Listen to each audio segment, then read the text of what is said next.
Hey Thumbers, welcome to our first episode of Hyper Heroes in 2018. I'm chewing some candy because we got a special gift from our homie Chris Hardy from Wales. Cool. Special story about this gift that he gave us. Okay, let's hear where's it. the card? Oh, there it is. Okay. So You want me to read off the card? yeah, read it off the Okay. card because he could probably say it better than I can. So this is a Christmas card that Chris sent us. Thank you again so much for sending this. Yes. Oh, I was Merry like, I thought I was holding Okay. upside down. Uh-huh. So I opened it up.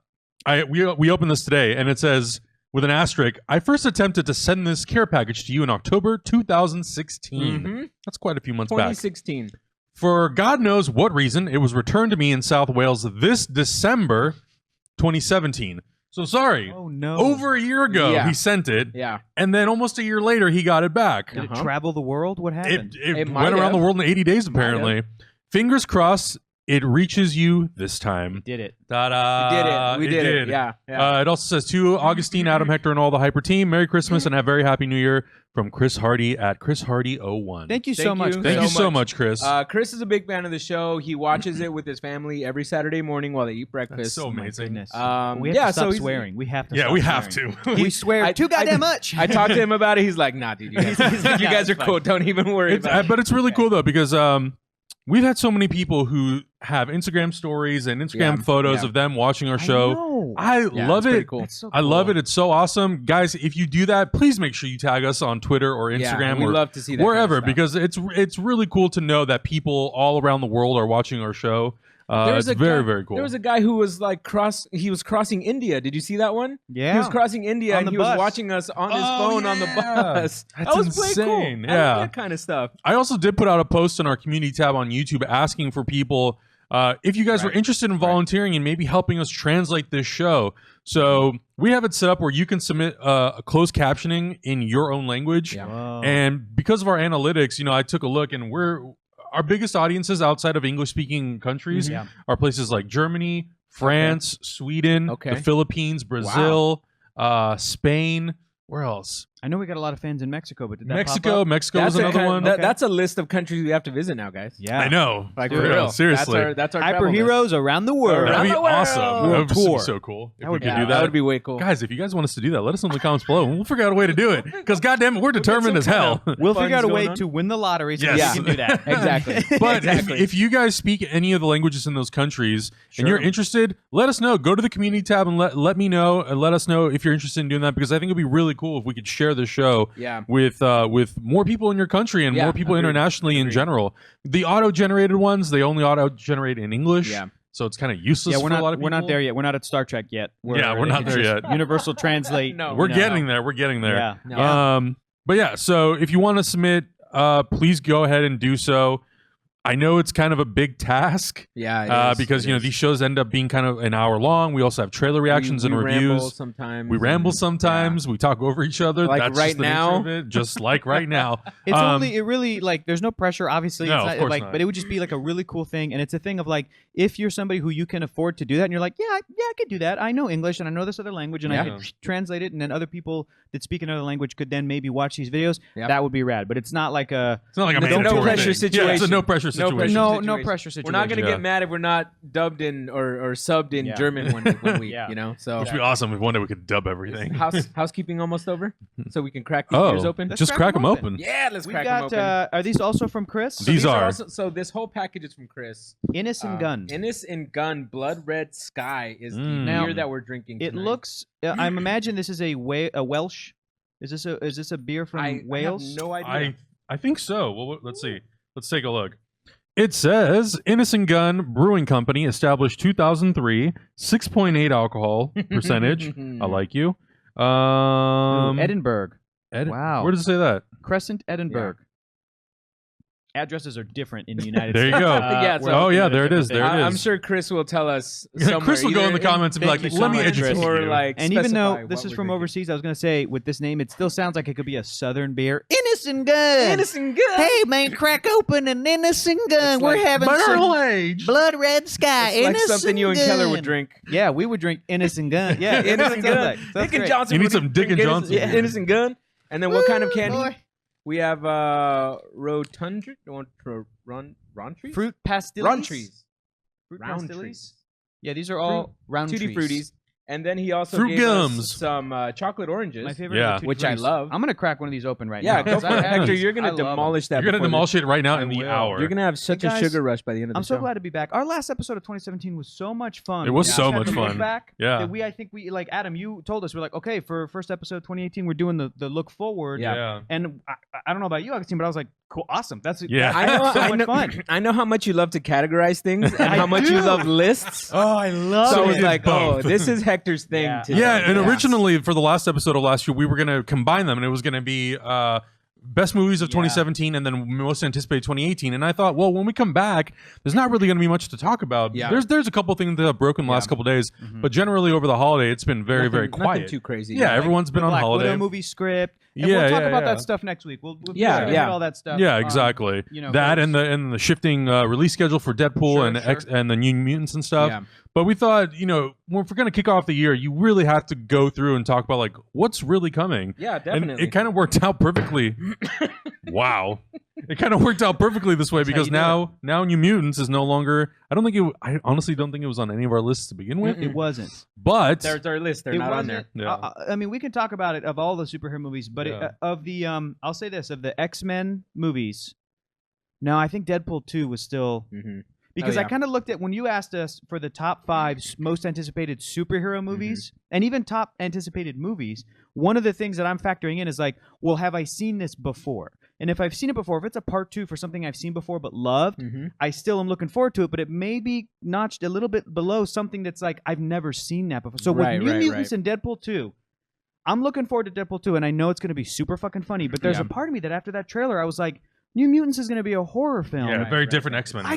Very different X-Men, as opposed to X-Men Dark Phoenix, which as far as we know is some of the same continuation. So I'm like, okay, kind of a part 3 of, or a part 4. Yeah, this like rebooted X-Men movie. Or a part 2 of the new young cast. But there's still, there's a continuation factor. There isn't with New Mutants. You basically just define it by saying it's a part 2, a part 4, and a part 3. Yeah, Hector. Come on. And then like a part like 8. To something or else. 9 or something Of the whole. So before we get started on this list, let's cheers to Chris for giving us this stuff. Cheers to Chris. Cheers to all the fans Cheers to who all are the fans. watching. Cheers to you guys for hanging out. boys. Hyper RPG and everybody. Naeem, cheers. To the new year. Cheersing nothing, thank you. Naeem gave us a pantomime cheers. Thank you, Naeem. That's got good flavor. It's really good. I say we start from the bottom. Yep. And then we go up. Yep, I agree. You guys want to start superhero movies or save that to the end? I mean, everybody kind of knows Superhero movies. Let's do superhero movies, and we'll do. Okay. So we broke this list into 2 parts. It's top 5 most anticipated superhero movies, and then it's a top 10 list of most anticipated general movies of the whole year. Yeah. So my number 5 is the only movie from this company this year. We were supposed to get another movie. We were supposed to get The Flash, but this year we're getting Aquaman, starring Jason Momoa. He's coming back, obviously. Amber Heard is going to be in it. Willem Dafoe. Yep. Being directed by James Wan. Now I put this movie in my top 5, mostly because it's kind of what you're saying. Even though it's part of the DC universe, it's part of a franchise. We've never seen this before, and I feel like Aquaman is sort of an underdog, and people are kind of not. I don't want to say people are actively rooting against him, but they have in the past. Yeah. As a character, they think he's boring because all he does is talk to fish, and all he can do is just swim, and he has powers underwater. Aquaman is actually a really badass character, and he has so much to offer to the team that's very unique. The fact that he can have so much control over the oceans, which is, it's the majority of what our planet is made of. Yeah. And to have that much power and to actually be able to communicate. And I thought it was really interesting, Justice League, when Bruce Wayne says to him, so can you talk to fish? And he's like, I think he says the ocean does the talking or something like that. Yeah, that's how he kind of... Which I'm like, okay, how is that going to be interpreted in the Aquaman movie? Are they really going to somehow use that to their advantage? And if it's not telepathic, what is it exactly? Right. But I'm super intrigued to see Atlantis. Yeah. Like, that's something that it has been talked about in so many stories and books. This is a comic book adaptation of that, but I think James Wan, someone who really knows how to capture horror and intensity, but also is really, really good with action from the Fast and Furious 8 or Furious 7 actually. Furious 7. He's done such incredible work, so I'm super excited for this movie. And the thing about Asgard is Atlantis is we've gotten Asgard. Exactly. We've gotten Themyscira. We've gotten, now we're going to get Wakanda. Yeah. So it's not something that it can't be done or is going to be like, I'm just looking forward to how they interpret it. And I have all the faith that this massive movie is going to be able to pull this off. And I was thinking about Aquaman, how you saying he was a joke. And I feel like even if you look back on Asgard and Thor before the Thor movie, he was a joke. Not as big of a joke because he wasn't as popular as Aquaman and known for something like the Super Friends. But Thor, remember his first theatrical mentioned appearance was Adventures in Babysitting, and he's kind of his whole character's kind of played for laughs. You know what I mean? He's played by Vincent D'Onofrio, and his whole character's kind of played for laughs. And even after that, he was always kind of, if you read certain comics that don't go into Thor, and he's just in the Avengers in the background, he's just this big sort of a dumb, goofy, like Viking Norse guy with long blonde hair, and it's silly, and it's difficult. Him a ditzy blonde. Almost. It's difficult to take that shit seriously. Up to 2003, he was kind of same-ish in his style. And then he did Thor Disassembled, Avengers Disassembled, and Thor Ragnarok. When he was brought back by J. Michael Straczynski, when they brought Asgard to Oklahoma, they kind of redesigned his costume. Do you remember that shit? That is my favorite. I have that on trade paperback because it's an amazing run. And there's great balance of humor, but they actually did look at the whole design, the whole classic Kirby stuff that as comic books go on, you can't always translate that straight up. Yeah. In certain aspects you can. In Thor Ragnarok, you can. In that crazy space cosmic stuff, you can. But some of his very outlandish designs, they took those and they gave him like the metal, the chainmail sort of around his arms and legs, and it looked so good. And they still had those bright sort of Asgardian colors, but everything was kind of streamlined. Yeah, and so like kind of techie, kind of like ancient, but kind of future techie. Yeah. And so Thor has also been a character that has kind of been evolving, and only I would say in the past 10-15 years he's kind of been taken that seriously. Now the Walt Simonson stuff is great, but it's very over the top, where he's turned into a frog, and even the art is very dynamic, and he had the big poofy cape curls that go up to here, to his head, and it was very angular and larger than life. So like the stuff in the 2000s is when they try to like make it more realistic. I get like, again, a lot of it I feel was like a thought experiment of if Thor was a movie, how would we do it? Cut to the New 52. Jeff Johns did the same thing with Aquaman. If Aquaman was a movie, what would these six issues be? As like a 40-minute to an hour and a half long movie. You had the trench. You had those creatures, that Atlantean, those fish people. You had Aquaman walking into a diner in I think it was Maine or wherever like in the Northeast he was from, and he ordered the fish. Yep. And people were looking at him like, can you do that? He's like, dude, I grew up here. Like, what do you think we eat? I'm half human. Yeah, exactly. And so that whole comic run, especially in the beginning, was made to like pitch him as a character. Yeah. Like why he's badass and stuff. So yeah. Well, I think the Justice League cartoon justified any type of badassness that you need for him. Just him. If you haven't seen it, there's a moment where he's introduced as the king, and his kingdom is crumbling around him. He has a newborn son. His arm is pinned under a rock, and he has to save his son. This fool cuts off his own arm to go save his son. If you don't think that's badass, then you probably won't like anything Thor's coming up. Or why do we keep mixing it with They're Thor? both big blonde guys. Aquaman is gonna. If you don't like that, you're probably not gonna like anything Aquaman has to offer. But if that intrigues you, this Aquaman is probably going to be something you're going to want to see. Yeah. This movie did not make my list at all, though. This movie, it's just, I feel like there are too many other movies that I'm more excited about. There is. Even though I love horror movies. I love James Wan. I think he's a talented director. Well, to be fair, we haven't seen a trailer yet. We've only seen what we saw at Comic-Con. Right, and that was a little iffy for me. We're going to see something a couple months into the year. Right. And once we do, it'll I have a very strong feeling we'll get our first look at Aquaman next month. Next month. Ooh, really? Interesting. Did a little birdie told you? For Black Panther. I mean, yeah, with Black Panther coming out, you think it's it's either that or it's going to be with Star Wars. I feel like, or it could be another Warner Brothers movie that's coming out, but like Ready Player One. Could be. That's a good call. Yeah. So my number 5, and my number 5. 1, 2, 3, 4, 5. We got the same one. The other DC movie this year. The reason I picked it is because last year, the Lego Batman movie ended up being one of my favorite movies of the year. Yep. And what I loved about it was that, and I was thinking about it on the way over here, I'm like, look, I heard from somebody online, and it's totally valid, totally fair. They prefer the original cartoon Teen Titans to Teen Titans Go. Obviously, Augustine and I's pick is Teen Titans Go to the Movies, which just had a trailer come out, and it worked for me. I thought that shit was funny because it was like, I love Wonder Woman! Yeah. Wonder Woman!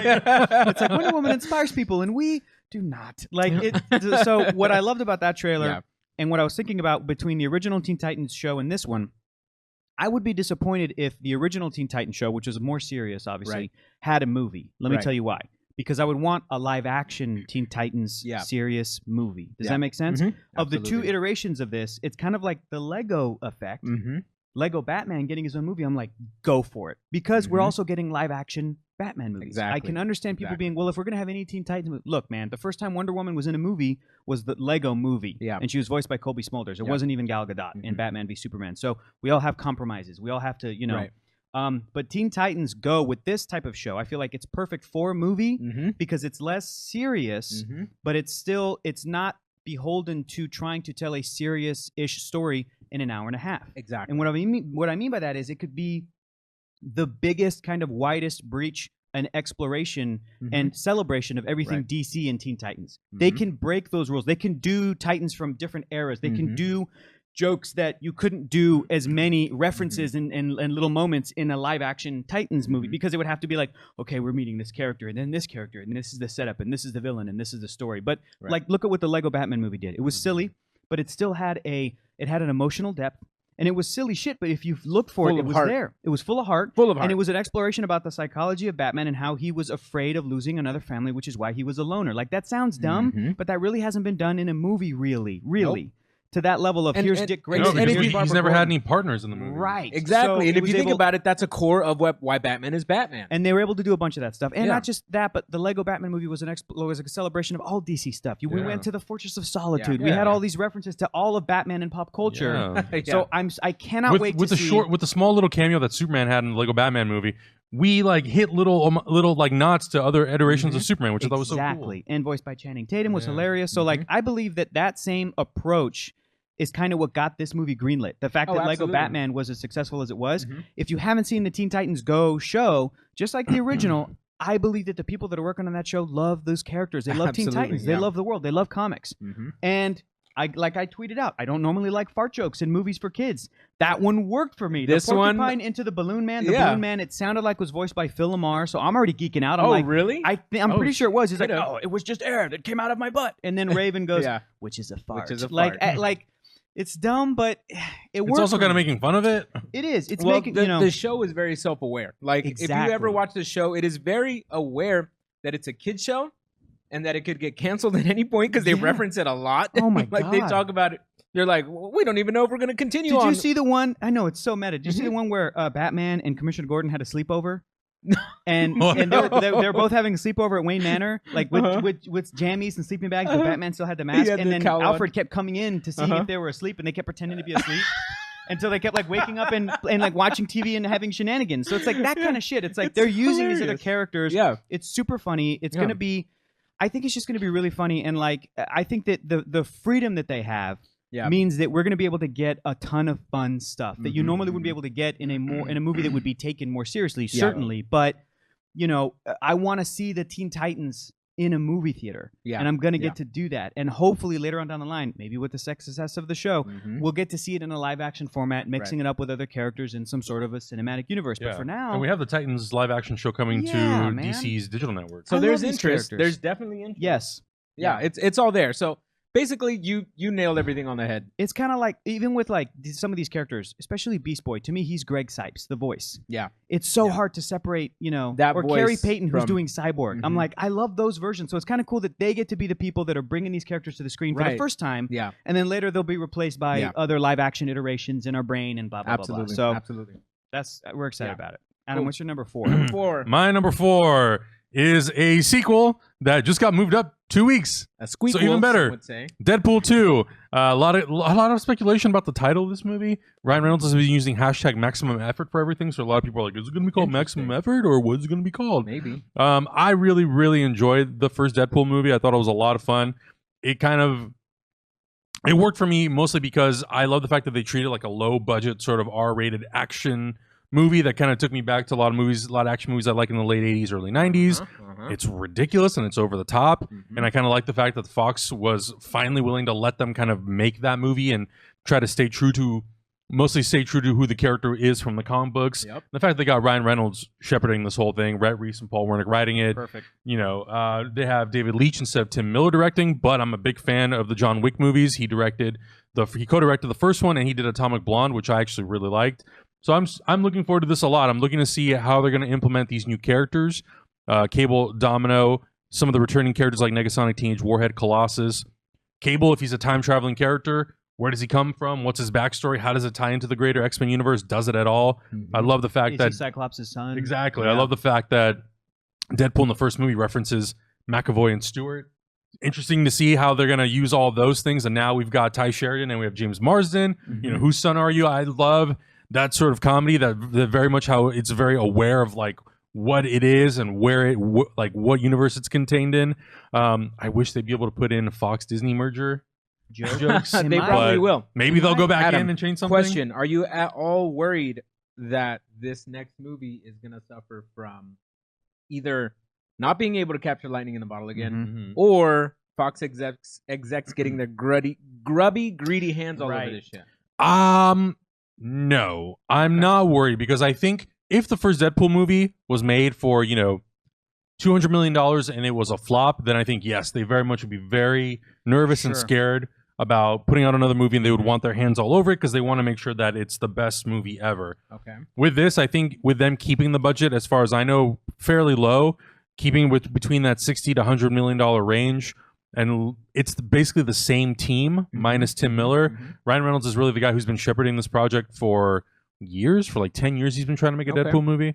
So I'm not as worried about it. I'm sure that there were some executives who went in and were like, well, now that it was such a success, maybe we can do this. But I have a really strong feeling that Ryan Reynolds, more than likely, because he has the power technically to give them the ultimatum that if you do this, A, B, C, D, E, I walk. Yeah, I hope so. So I really hope so. I have a lot of faith. I have a lot of faith in Ryan Reynolds and the writers and David Leitch, the director. So I'm looking forward to it. And if it's kind of more of what we got in the first movie, but not a repeat, not like a Hangover 2, but it's that same style, but now we've elevated to a new level, and now we get to introduce cooler characters and a little more money to do some cooler visual effects, then I'm all for it. I think that's the only way you can move it forward. Yeah. I mean, rehashing everything. No, if you Hangover 2 it, you've killed it. Yeah, exactly. Yeah. If you go the Hangover 2 route, which I could easily see this movie doing, but I'm hoping it doesn't. I'm really hoping that they're smart enough to realize that yes, these characters need to evolve, and I don't want to hear the same jokes over again, because that's the ultimate killer. I would lose all faith in any future Deadpool movies, basically, if anything like that happened. Yeah. But it's a big question mark for me, and that's why this movie didn't make my list at all. Deadpool 2. What's your number? What's your Oh, number my. Oh, we skipped me. Hang on. My number 4. No, Hector, we don't want to talk. Defensive. We don't want to talk about you. We're gonna brush over real quick because I think this list is gonna appear on somebody else's. This movie's gonna appear on some other guy's list, so we'll just kind of skip over it. But The Incredibles 2, Brad Bird, 2018. Enough said. All right, moving on. Enough said. Augustine, Well, we're gonna talk about this in length too. Yes. But my number 4 is Spider-Man Into the Spider-Verse. Let's talk about it right now. We can talk about it right now because I mean that's similar to that's Teen your Titans number Go. 3. It's my number 3. It's your Spoiler number alert! three. It's my number 3. Yeah. Well, that's why I don't want to step on your toes. No, let's do it. Let's join forces. What I saw from this trailer, holy shit! This trailer was incredible. I went to animation school. Yeah. To try to do things like that. Yeah. Whenever I see things like that, it gets my juices going. Like I want to draw. I want to be creative. And that kind of emotion that it comes out of me doesn't come out a lot because I don't see a lot of animation that inspires me that way. Because I love Teen Titans Go. Right. I love that show. It's a great show. I love the Ninja Turtles. I love the last show that made me feel this way was Avatar. The Last Airbender. Because the animation's on point, the story's on point, everything is so tight. The colors in the trailer look so colors, sick, it's just gorgeous. It made me want to grab a bunch of markers and just on black paper. And just like make some crazy neon stuff. But this movie, to me personally, it struck a chord because I feel like if I had pursued animation even more, that's sort of what my style would have developed. Oh, that would have been a dream project to work on. Absolutely. And I'm sure or even like me personally, like how I would have liked to develop my own artistic style. I'm sure there's men and women working on it right now, and I'm just like, my favorite thing that you said about Spider-Man Into the Spider-Verse was it would be really cool that when we go into these different dimensions or these different universes, the art style changes based on what universe it's in. And that is drawing from the comic book event, which did the same thing. When they went into a universe or found a Spider-Man from the 1960s cartoon show, he had that thing where he had the sort of design only up to here, and then he had kind of blank red because they didn't like have the detail that like a Spider-Man comic did. So he was kind of drawn that way, and you could easily do that. They already did it in Turtles Forever. They did it in Turtles Forever, which was like 10 years ago. It was incredible. Yeah, it was a really good show. Modern Ninja Turtles met the 80s Turtles. They did a similar trick with the new Nickelodeon Ninja Turtle show. They've done that. It wouldn't be difficult to do, and I think that it would be crazy and kind of wild to go to the 90s Spider-Man show That'd be so great. Spider-Man. Yeah, and it's like exactly. they get the voice actors and they're all like animated like that. Yeah, yeah. And Miles Morales is like, why are you so muscular? happening? Are you in college? Yeah. You're so muscular. And he's like, I'm Peter Parker. Like, you could have those Oh, fun. he's all good looking. Yeah, and- like he's like, I'm such a geek. I gotta Yeah. talk to Mary Jane, and like you could go to the 2000s for like a season MTV computer Yeah. animated show. You could go to Spectacular Spider-Man. You could go to the new one, Ultimate Spider-Man. You could do the 60s one. You could do Spider-Man and His Amazing Friends from the 80s. Yeah. But it's not just even animation. You could go visit like an animated world where there's be a Spider-Man voiced by Tobey Maguire, Yep. one voiced by Andrew Garfield, Yeah. one voiced by Tom Holland. Like. Yeah. I'm excited, and this fits into the category for me of I haven't seen it before, so it could be something really special, and I Right. just don't know quite what to expect because it's not a sequel. And number two, it's like Teen Titans Go and the Lego Batman movie. It could be Yeah. an exploration of all things Spider-Man, Yeah. which is what even that comic book, The Spider-Verse, is. That Yeah. came in the middle of a run that's not my favorite. It's by a writer Yeah. named Dan Slott, and it was when Spider-Man was a jet-setting spy. He was like a James Bond type, and I wasn't feeling it. Boom, the Spider-Verse happens. You see Miles Morales, you see Jessica Drew, you see Miguel O'Hara, the 2099 Spider-Man, all these characters teaming up, and it just became a love letter to Yeah. all things Spidey because you had the one from the Japanese show with his big like The you know, mecha and his robot, the motorcycle. mecha. Oh, yeah. You had older versions of Spider-Man. You had the Dr. Octopus inside of his head Spider-Man, the Superior Spider. It was just like so much fun. Save it. We still have to That's talk about it. your number 3 though. My number because- 3, that's what it's going to Okay. be. Okay. That What's we're your combining What's it. your number 4? My number 4 was Incredibles 2. We're now on Adam's number 3. Wait, did you already talk Incredible? Yes, I skipped it because we're going to Oh, be talking that's about right. it later. That's right. Yeah, yeah. So anyway, that's Spider-Man Into the Spider-Verse. The only thing I Obviously, want I'm to say about excited. Spider-Man is it didn't make my top 5, and it was really hard. I honestly Yeah. had to pick these 5 movies based on emotion, so I mentally had to go through like Avengers Infinity War. What feeling did I This get? was shocking to me that this movie came in number 3 for you. For me? Yeah. Really? Yeah. Ooh. My number 3 is Black. Well, here's the thing. I also didn't number them. I also didn't number. I guess I probably should have put them in a numerical Yeah, order. Yeah. But my third choice is It makes Black sense. Panther. Checks out. Now, Yeah. Only because I know that you love your top 2. You love I them. love them. And you were like moved by them with the trailers. But Yeah. let's talk about Black Panther. for a So second. I'm super. I mean, there's so many reasons why I'm so Come on. excited for Black Panther. Obviously, Ryan Coogler is probably the biggest reason. I love Creed. I love Fruitvale Station. I think he is such an amazing director, and I really believe in him. I'm so glad that a studio like Marvel, I don't want to say took a chance because really It's not he's a doing chance. them a favor. No. yeah. The fact, Yeah. but the fact that they at least approached him and were like, "We would love for you to make this Black Panther movie." He brought in so much talent from Creed. Well, he did bring in Sylvester Stallone because he ended up being in Guardians. Tessa we got- Thompson's in Thor. Tessa Thompson in Thor, and Michael B. Jordan is now playing Eric Killmonger in Black Panther. Yeah. An awesome cast. Chadwick Boseman was great. I loved him in 42. I thought his introduction in Captain America Civil Pretty great. War was very strong. Very strong. And the supporting cast in this movie is like Lupita Nyong'o, Danae Guerrera, Martin Freeman, Andy Serkis, Forrest Whitaker, Angela Bassett, like Daniel Kaluuya is in this. Yeah. What an incredible cast. It's Creed and The Hobbit. Yeah, pretty much. And we talked about it on Monday, or what day is it today?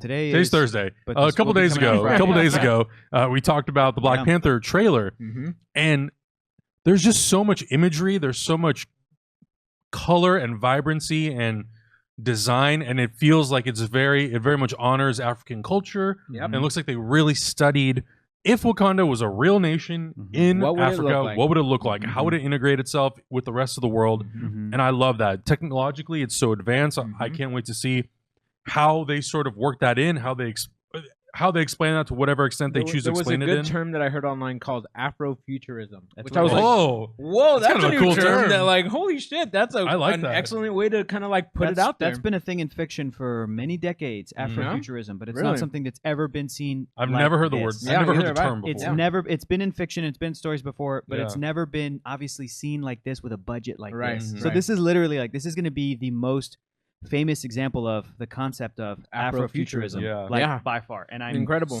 incredibly excited. Yeah, I cannot wait for this movie. I think it's going to be very powerful. I think it's going to be really strong. I think it's going to do a lot of what similarly Wonder Woman did for the Black American and African cultures and Yeah. communities. Like I cannot wait. I'm Yeah. so excited to watch this movie. We're only 1 month away. All right. Hurry. Well, my number 3, you already know, Spider-Man Into the Spider-Verse. Augustine, what's your number 3? My number 3 this was kind of shocking that I put it this low on my list too. No, it makes sense because but again, it's you top love three. your first two, baby. It's nothing you love to your like, first two. The top three is nothing to like. Oh, that's your third. This was difficult to do. It was a tough list, and I too went on emotion. Mm-hmm. So number 3 most anticipated film for me, Avengers Infinity War, and I put this movie at number 3 because it goes back to what you guys were saying, where it's a continuation of things that we've kind of seen already. Mm-hmm. Like we've seen it. Well, no, we haven't seen it, but like we kind of know where this movie is coming from. We've seen iterations of it. We've seen iterations of it. We know Thanos is going to be in it. Other than Thanos' new characters that he's bringing, we've seen every character in it. Right. We've the seen, thing. and we're just going to see new versions of these characters, which is great. Like I'm really, really super hyped to see this. But I feel like you're defending why it's number 3. I know. I feel like I have to, because when I watched this trailer, even like when I saw the trailer reaction and the reaction people gave me on Twitter, they were like, "Oh, I love your reaction." It's because I told some guy that I was like, I felt like I was looking into the face of God. because people would send me pictures and I didn't know I was making the faces I was making. I was just, my eyes were just wide, my mouth was wide open. I see blue. Yeah, I see blue. He's glorious. Yeah. So I feel like that movie made me feel that way for real. And so that's why I'm shocked myself that this came in on number 3. But my other 2 choices, I feel like they're dope. It's more dope, personal to Augustine. and it's more personal to me. So don't take this list. Take this list with a grain of salt, basically. Well, it's your list. Yeah, it's my list. What's your number 2? These are really good, by the way. These are hard to choose. Well, no, it's these ones. Oh, it's these. Okay. Damn, these are fun. good. Yeah, They're like these are good. I'm gonna need skills. like 10 boxes of those. Please. My number 2. I've been waiting for this movie since 2004. Yeah.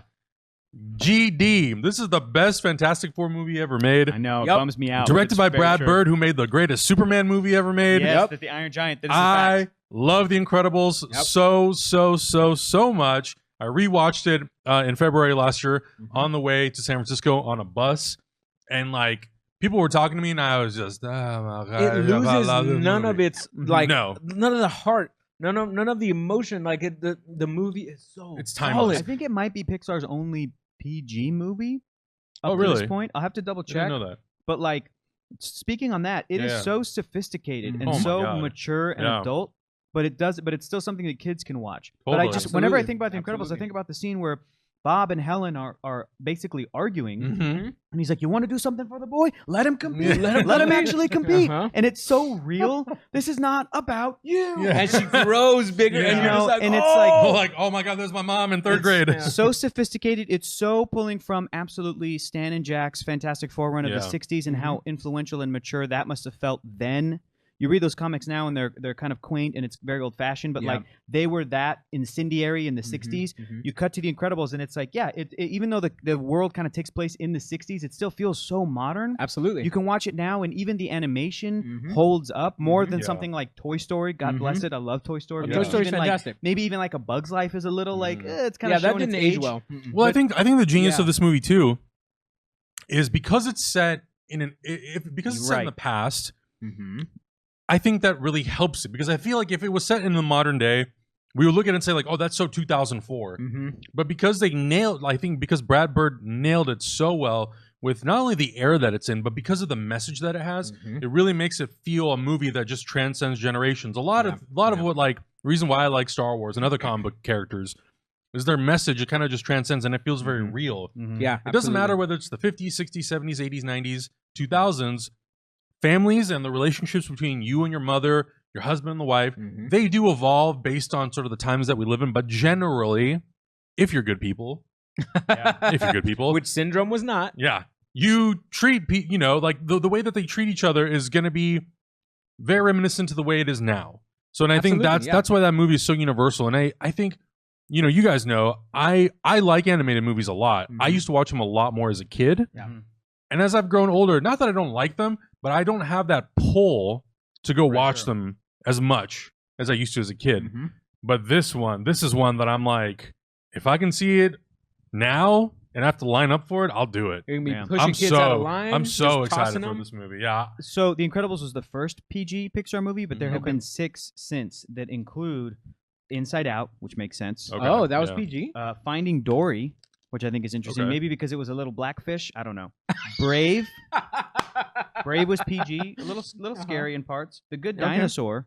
Maybe because I still haven't seen that movie. It's not great, but it's not bad. No Pixar movie's bad, other than Cars 2 is like kind of bad. But even the first Cars is good, but I just don't like it. And then Coco is PG and Up, probably because of the opening. Oh yeah.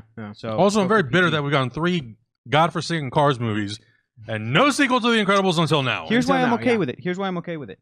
Because they didn't want to do it just because. Sure. This was a case of, I don't think it was a case of Brad Bird going and doing live action movies and like having success with Ghost Protocol, Mission Impossible, but not Tomorrowland and then going back to animation. I think it was Brad Bird going like, it's got to be the right story. Yeah, I agree. It's got to be a justified reason to make this movie. That's why I will always like defend and respect when Pixar announces a sequel. Yeah. I'm like, wait. But since Toy Story 2, they've been doing this right. Don't tell me they're not doing it right. They scrapped an entire movie because they're like, this isn't working, and then started over with Toy Story 2. So, let them take their time. They took, 11 years or I don't know how much. Yeah, 11 between Toy Story 2 and 3. Incredibles, it was 14 years, dude. Yeah. 14 years in between sequels. I'm like, go ahead. Take all the time you need. I'll What's take your that. numero dos? My number 2 is Avengers Infinity War. It is insane to think about the culmination of 10 years. 10 years. And not just that, but Avengers, the way that Avengers represented when it first came out, the dream of like the promise of a comic book universe and what it could always do with its shared characters and actually interacting with one another. And the fact that Marvel decided we'll do just Iron Man and then focus on that. It was a hit. Cool. Let's go full bore. We're going to do Thor by itself, Captain America by itself, because we have to pitch these because it's kind of wild and out there to get to the Avengers. And once we do, just the buildup of that. Yeah. The same way we saw in Fast 5. Like the sort of team up movie, the ensemble movie. It's fun and it's great. And to see that trailer. But so Avengers Infinity War is to me winding up what the promise was in the Avengers, because it's not just, the heroes are teaming up for the first time. Spider-Man is in this thing. Doctor Strange is in this thing. Ant-Man is in this thing. Avengers Infinity War is the promise of like the Wasp of like, okay, all of the side movies we've been doing up to this point is now they're also in the game. Avengers is not going to be its own franchise. It's like every year Iron Man, Captain America, and Thor will team up. It's like, no, we're like anything we do in the movies, we can, even in the TV shows, if they wanted, they could pull some Defender shit. They could pull some Agents of S.H.I.E.L.D. shit. So that trailer is insane to watch. The music that at the end, I wasn't even a massive fan of the Alan Silvestri score the first time it came out in the first Avengers movie. I preferred other superhero scores, but when you hear just the when I have the Incredible songs, I know I have the Incredible. Slow down. I'm like, I feel like they really punched it up too this time, because I hadn't I knew that score. In the back of my head, I knew that score. But when I heard it this time, it like really stood out. And it was perfect. All of Wakanda, like Black Panther running with Captain America and Hulk in the back. It's just Falcon and War Machine and Bucky and Black Widow. It's the reality of that splash page you would open when you read a comic and you're just like, oh, they're all going to war. It's like people complain, they can't do Captain America Civil War because there's not as many characters as the Civil War comic book. Because the Civil War comic book took place in 2006 after 50 plus years. They're just in the panels. Yeah, literally everybody was in everything. To get closer to that, it's Avengers Infinity War. Yeah. Which I kind of, I honestly, and I know a lot of people complain about that, I actually really appreciate that because it makes the impact of Infinity War that much greater. The fact that we have more characters, not all, Civil War couldn't have all of them, but this one will have all of them, at least all the ones that they have introduced up to this point, which I think is so awesome. And also, if you think about it, they have a smaller team to fight Thanos than they do in any other iteration of the story that they're saying. Because in every other version, you have every superhero on Earth fighting against Thanos. It's like them and the X-Men. Yeah, the exactly. X-Men aren't in this, so. And then the X-Men aren't in this, and you don't have all the extra characters that you normally have. And so it kind of raises the stakes a little bit more. Yeah, totally. It's just, I can't wait. That trailer was so awesome, and it was the other thing I could say about it is that it's also so exciting to know that this company they're not resting on their laurels. It's not just Iron Man, Captain America, and Thor, and we're spent. Right. And Hulk, and we're spent. They're putting as much support and backing behind the new characters: Doctor Strange, Ant-Man, Spider-Man, Black Panther. They're going to do the same thing for Captain Marvel. They're going to do the same thing for Wasp. They're going to do now. Black Widow's getting her own movie. So it's this idea of like, we know that we can't use these characters forever. I really hope that they'll decide to retire a Tony Stark versus recasting him and just pretending that he's still 30 years old. If the chronology is to continue, do you know what I mean? If Vision keeps saying things like, in the 8 years since you've declared yourself Iron Man, it's like you can't have a 30-year-old guy playing Iron Man. You're like, hasn't it been like 30, 40 years? Right. So I'm hoping that they retire, but the Marvel world has so many characters. Captain Marvel leads to Kamala Khan, Miss Marvel. Peter Parker leads to Miles Morales. And not just that, Plus but these characters can assume different roles within the universe. Right. There's like 4 different versions of Captain America They don't now. all have to die. Correct. We've had retired and older versions in many iterations of a Tony Stark, of a Steve Rogers, even an old man Thor. Wolverine is now Laura Kinney. Yes. So yes. Yeah. Thor in the comic books essentially becomes Odin. There's no Odin anymore, so Thor could, like Chris Hemsworth could be that. He could ascend to Odin as and a sort then of have like another retirement. Thor. So it's just exciting, dude. Like that they know that they have to keep upping it and have to keep like refreshing themselves and kind of rebooting themselves and just like keeping everything not stale. It's exciting. What is your number 2? My number 2. I'm not going to talk about it too much because we still have some more talking about it to do. But it's Step Into the Spotlight. Woo! Run the jewels. Run the jewels. Black Panther. It was a beautiful little snippet that they put out today. Did you guys see it? It was a new little. It was like a minute long kind of I think it was Hail the King or something like that. I saw that. I got it. I didn't want to look at it. Behind the scenes, or like it's just Chadwick Boseman talking about. Yeah, I didn't watch it, but I saw that. Yeah, and he was like, "It's beautiful to see." So there was a lot of what they were talking about in the video was that Wakanda hides in the shadows, but they made sure that they really pushed the song by Run the Jewels, which that tagline is "Step Into the Spotlight." Yeah.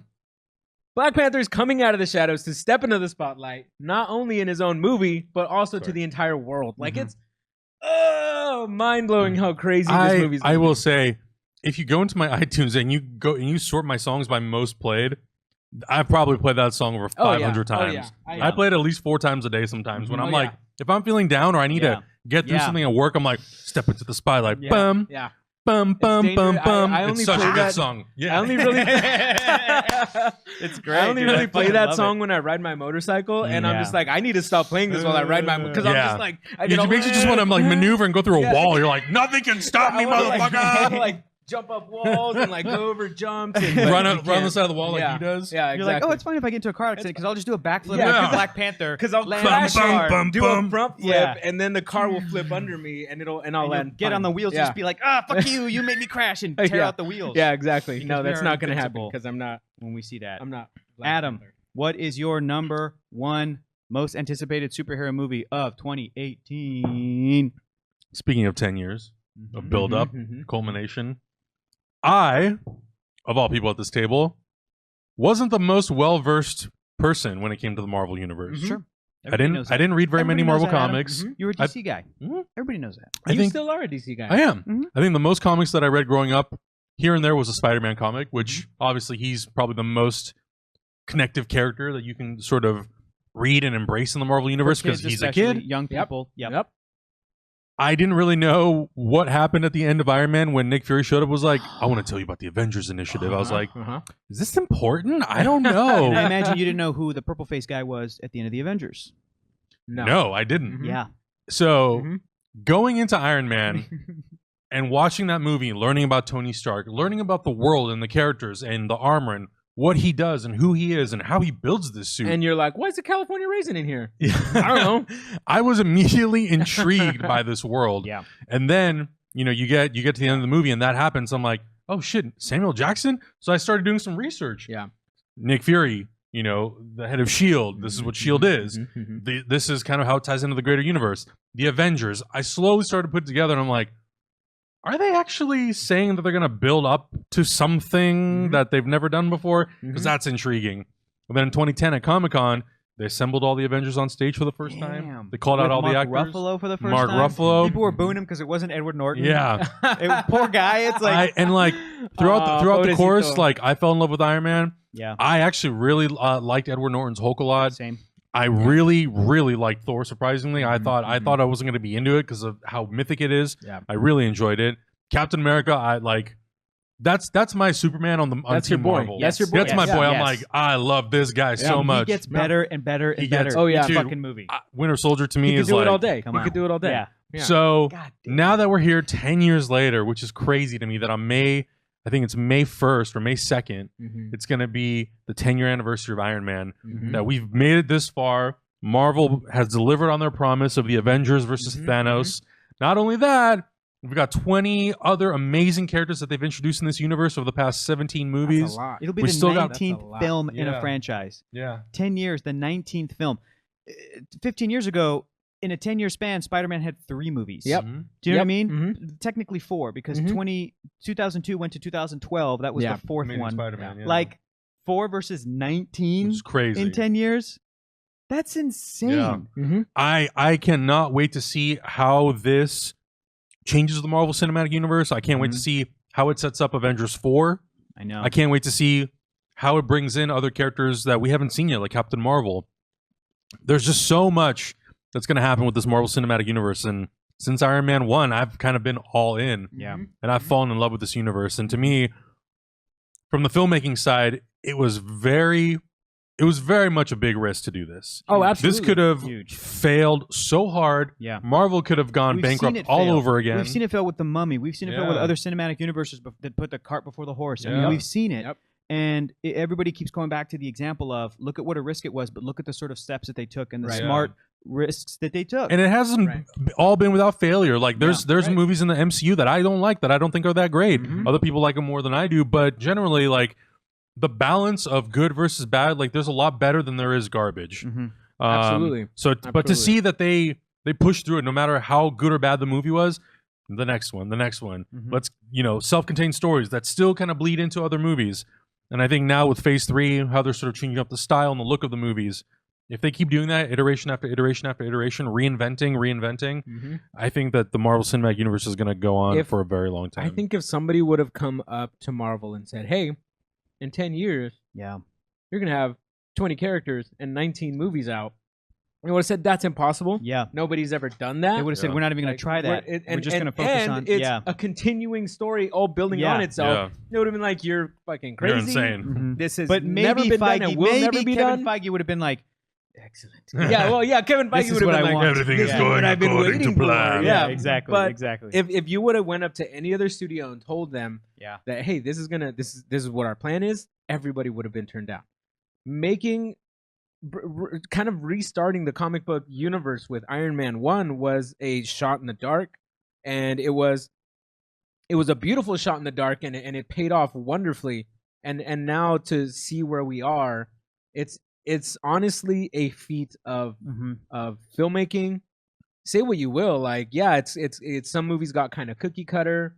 Like, some movies aren't so great. Thor 2, I'm looking at you. But they're the first to fix it. They are the ones to either hear the audience, see the numbers, or understand themselves. Thor 2 wasn't so good. Let's bring in Taika Waititi for 3, To get to the point where Hemsworth's done with his contract, but he wants to maybe do more Thors with Taika. Jumped on. We all saw that behind the scenes. We saw that blooper reel. We saw that shit. Taika Waititi running around, making Chris Hemsworth laugh. I'm Taika Waititi. And Hemsworth's like, it's probably like the most fun set I've been on. It's like, no wonder you want to make another fucking movie with this guy. I would love to make another 3 more movies. Yeah, exactly. This is fun. Like, just keep it going till the wheels fall off. But like you said, Augustine, Iron Man was like the best of what they had to work with. That movie is so good. They had a couple characters, and they're like, okay, Hulk is probably going to make some money because it's Hulk. Because we'll do this with him in the 80s. They had an actor that no one believed in. Edward Norton? No. Robert Downey Huge, Jr. big time. Big time risk. And coming off of drug stuff. And it was like, out of Iron Man, Captain America, and Thor, in the comic book world, Captain America is the guy because he's the Superman. But in the real world, he's a tougher sell than not as tough as Thor, because Thor's out there, but he's a tougher sell than guy who built his own suit. So they were like, okay, let's try to take this C-list character and let's, and let's see what we can do. What a risk.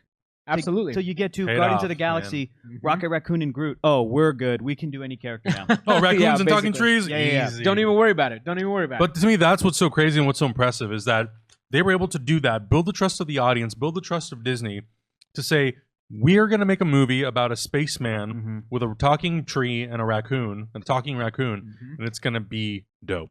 And then you get Vin Diesel and Bradley Cooper and Zoe Saldana and Dave Bautista and Chris Pratt, and you're like, this is an amazing movie. It's like, we're going to get Zoe Saldana. Great. She's a great actress. What character is she going to play? Gamora? a green the skin deadliest alien woman lady. and they're like, out of all the Marvel characters, are you fucking insane? You're gonna go with Gamora? What the hell is a Gamora? Yeah. And they're gonna be like, Yep. trust us, it's gonna be great. Don't Like, even worry about what it. a risk. Yeah. What a risk. So Hector, you're number one. My number one and two are very, very close. But the reason I picked my number one is because it falls a little bit into we haven't seen it before, but also I know I'm gonna have my mind blown with Avengers Infinity War. Mm-hmm. But I also know, and I think this is totally okay because this is the difference between a solo comic book and a team book, I'm not going to spend as much time with each character. Yeah, absolutely. My number one is Black Panther because I cannot wait to spend more than 2 hours with the guy. Yeah. Do you know what I'm saying? Yeah. I cannot wait to sit in the theater and I'm like, we're just in Wakanda. Mm-hmm. I just want to see what's going on with King T'Challa. What's that? Did Zach want to fight? I think Zach wants to fight. What's going on? What? Yes, thank you. Oh, that was Naeem. Number one. Naeem He agrees. was saying yes, Hector. Because look, like one of the greatest moments in the Avengers Infinity War trailer, get this man a shield. Yep. And everybody's excited. We haven't even seen Black Panther yet. But that's coming from the excitement for the Black Panther movie, but also from what we know in Captain America Civil War. But like I'm really looking forward to sitting for 2 hours, 2.5 hours with there's no Thanos. There's no, larger story, no Infinity Stone, maybe not. But the point is that this is going to be Claw, this is going to be Eric Killmonger, this is going to be T'Challa, this is in Wakanda and around the world, but like Wakanda story, and that's it. And just to hang out with him hang out with his sister for 2 hours, and just sit in it. So then when we leave that theater, everyone's going to be like, well, Black Panther's my new favorite character, and he's going to be my favorite in Avengers Infinity War. Oh, yeah. So I want that excitement to take to Avengers, and since I don't have it yet, I want Black Panther right now. I want it in my eyeballs. It's almost here, Hector. It's almost in my eyeballs, in my heart, on my soundtrack, on my Spotify. Steen, what is your number one? Number one movie. This is a very, surprising, very personal choice. Yeah. Very personal choice. So choice. Coming up, before I realized that film was something I wanted to pursue, before I knew I wanted to go to animation school, before any of this stuff, I was watching Lord of the Rings. Lord of the Rings is what the behind-the-scene footage of Lord of the Rings. I watched the extended bonus footage stuff that had hours and hours of extended footage. I was like, this is something that I want to be involved in. And then I got into school and I was like, oh, this is a little bit different than I thought it was gonna be. And then The Incredibles 1 came out, and I was like, oh my God, this is something that I definitely want to be involved in. Mm-hmm. This is something that I want to dedicate my life to. And I still get goosebumps when I watch The Incredibles 1, specifically the scene where Dash starts running on the water. I was like, oh, they made a Flash movie inside of a Fantastic Four movie. It was a beautiful moment where like this little kid who's been held back literally his entire life, they're like, you can't do anything. You're the fastest human that we most likely know of, and you can't use the speed. Suddenly he's let loose on the world, and he is so joyful. He's so happy. He's so fast. He's kicking dudes' asses. It's just like it was my sister. Yeah, exactly. And then when his mom tells him, Dash, if you get in trouble, I want you to run as fast as you can. As fast as I can. Like as fast as that's you can. That's how I felt like that. I felt like Dash. I was like, oh my God, I have all this potential. Yeah. In film school before Hollywood crushed my soul. These are the days of our lives. That's what I identified with, and that's why The Incredibles 2 is my most anticipated film of this year. It's gonna be good. It's gonna be incredible. Brad Bird is an incredible director. Yeah. I like that he takes his time to tell his stories. Mm-hmm. There was the Iron Giant was a passion project of his. He was going to get that movie done no matter what. Mm-hmm. Watch that documentary on The Incredible. The Giant Stream. The Giant Stream. The Giant Stream, man. So good. Absolutely. I love Iron Giant so much that I almost spent the $500 to get that giant figure on Amazon. It was very tempting. It was very tempting. I'm gonna order that right now. No, you can't. Oh God. You can't find it for under $700 now. Really? Yeah, it could be because Hector goes, I'm gonna buy it still. The original run sold out. Yeah. So, but I have a lot of faith in Brad Bird telling a story that he finally wants to tell again. We're gonna continue right where we left off, basically. I think you have superpowers, right? I love that part. He's got all the superpowers. Yeah. And so this movie it's a very personal choice for me, and that's because Lord of the Rings and The Incredibles are what helped. It's honestly part of the reason why I'm here right now. Yeah. Like talking on this show right now, because those movies are what really got me hooked into movies. Yeah. And then everything else is just icing on the cake. It's Pizza Chef. Mwah. Plus, the other thing I love about The Incredibles, Damn, dude, you're right. It's pretty pricey right now. I told you. It's like $800. Yeah, I shit. told you. Don't I do have the screw though. Mondo came out. Oh, with that's the right. You one-to-one do scale have the screw that screw, goes yeah. into the giant's Mhm. jaw. The jawbone. I And have we see at that. the end of the movie. It blinks. Yeah, I know. I almost stole that See from you your house. later. That's And it goes up to, I know. to the You You almost Nova didn't have Scotia, it whatever. anymore. I know, dude. It It would have gone back to the giant. Yeah, I know. I know. Like, Hector, it just rolled off your desk. Really? Out the door. Give it a couple months. I The swear- giant's coming back. Yeah, I know. He's I gonna swear- come back. Swear to God. Swear to God. Hector. Oh, you're gonna make me cry, Adam. The other thing I want to say about Incredibles, I think the other reason why I think a lot of people love it so much and why I love it, it's so hopeful, Yeah, absolutely. so fun, and so charming and bright. Mm-hmm. And I think we were in an era where some superhero movies were that. Yeah. But I think once we got into like Batman Begins territory, Yeah. into The Dark Knight, into Iron Man, they started to shift a little bit. They There's were nothing, still nothing wrong with that. yeah, tonal yeah, yeah. shift No, they either. were great. Yeah. But I think they didn't embrace. I think Incredibles just kind of held on to that hope and optimism for a little bit longer. Right. And I think Right. probably the sequel is probably going to do the same thing. Yeah, I think so. I think people are not tired of it, but people have seen the dark and gritty and realistic type Right. of side. It's balance. Yeah, in which a movie like The Incredibles that does not have that tone at all can Mhm. come out and be like, look, guys, it's cool to be bright and cheery and hopeful and hope for better things and look towards the best part of humanity. Yeah, You know? totally. All right, so we're going to talk about our top 10 most anticipated movies. The way I'm going to go through my list is I'm going to list off what they are, and then I'm going to give you just like little short Okay. 1 or 2 sentences of like why. Yeah. Okay. So I guess Start from the bottom. Okay, I'll go I feel from- like start from the bottom the of your bottom. list is the bottom of your list, and then we can. yeah. Yeah. So the first one on the bottom of my list is the 1517 of Paris, the Clint Eastwood movie coming out I think in about 3 to 4 weeks. I think it I comes out haven't seen anything about that Oh, one. I haven't Ooh. yet either. based on a true story. There was a terrorist attack on a train. I forget where the train was going. Uh-huh. Or no, it's going to Paris, but I forget where it was coming from. Okay. And there basically was a terrorist attack on this train. Okay. And these 3 guys who are in the military actually play themselves, Really? Oh, really? more or less defeat this terrorist on this Okay. train. And this So is a true story. When did this happen? this happened, let's see, we're in 2018. I think it was like 2015, Oh, 2016. wow. Fairly It's recent. pretty recent. It's Okay. within, Yeah. I want to say it's within the last 4 Okay. years. Watched the trailer, was really intrigued by the trailer. I really like Clint Eastwood's movies. So even though it's on the lower part of my list, it's Mhm. definitely a movie that I'm like very interested to I'm see interested that and to these- see that how it these plays out. People are playing themselves. That's Yeah. very interesting. Originally, they had 3 actors cast the part, Yeah. and then for whatever reason, I don't know if it was Clint Eastwood who changed his mind or whatever, but I think maybe there was some sort of authenticity that they really wanted with this scene or with this movie, so they ended up casting the actual They guys. probably who had went through them on this. set, and they were the people that were consulting with, and Yeah. they were like, "You just want to be in the movie? Yeah, you just want to Like, play just the wanna- part. I wouldn't be surprised. I mean, Yeah. Eastwood did American Sniper, Yeah. which I think was a very well-made film. I think that it's a very interesting movie. I think it says a lot of things, and I think a lot of them are good and a lot of them are bad. The guy that the movie was based around, the one that Bradley Cooper played, Kyle. Chris Kyle, was a sniper. Is kind of a controversial figure Yeah. because Yeah. you can kind of research him and look into his life and stuff. Yeah. And people said that the movie doesn't maybe sometimes do a great job of kind of Sure. maybe showing both sides. In any case, it's a very well-made movie, and the takeaway is that Clint Eastwood seems like he had a really good relationship as a filmmaker with the U.S. military. Somebody like Michael Bay, you might be chuckling, but like Michael Bay actually has access to certain, Yeah. military exclusives that other directors and other people from Hollywood might not get Mhm. because of how Yeah. he sort of works with them, films them, Yeah.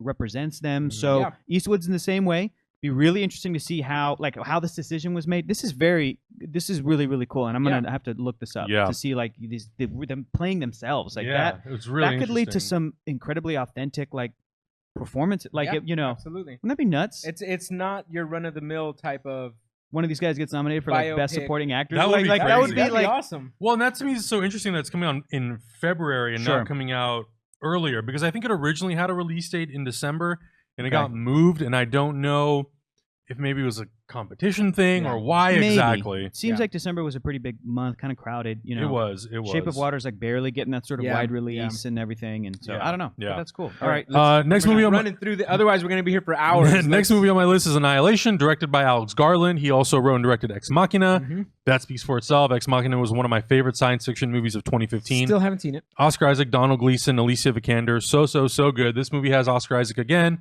Mhm. Natalie Portman is in it. Tessa Thompson's in it. Yeah, go watch the trailer. Good cast. Because Yeah, it's it a movie that, like, weird. for me to explain it, I'd be doing an injustice. Look up Annihilation, check out the trailer. I read the Really, book. really I good. can't explain this movie. Oh, you read the book? I read it. Interesting. Yeah, I read the book. Yeah.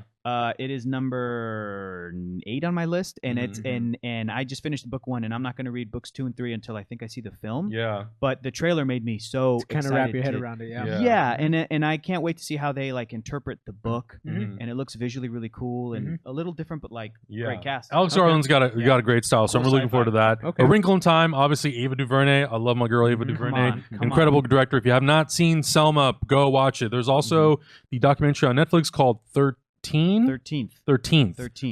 which yeah, I haven't seen yet. I'm gonna Yeah, watch it before I go see Must Wrinkle in watch. Time. That's Yeah. a rough watch, Um, but it's a good watch. It Also a is stellar cast. great. I have not read the book yet either, but I read that too. I'm merely going into the movie again because of the director and Mhm. because of the cast. The cast, she got Mhm. Oprah in that movie, y'all. I know. She Come got on Oprah now. to come back out. Yeah. Be a warrior.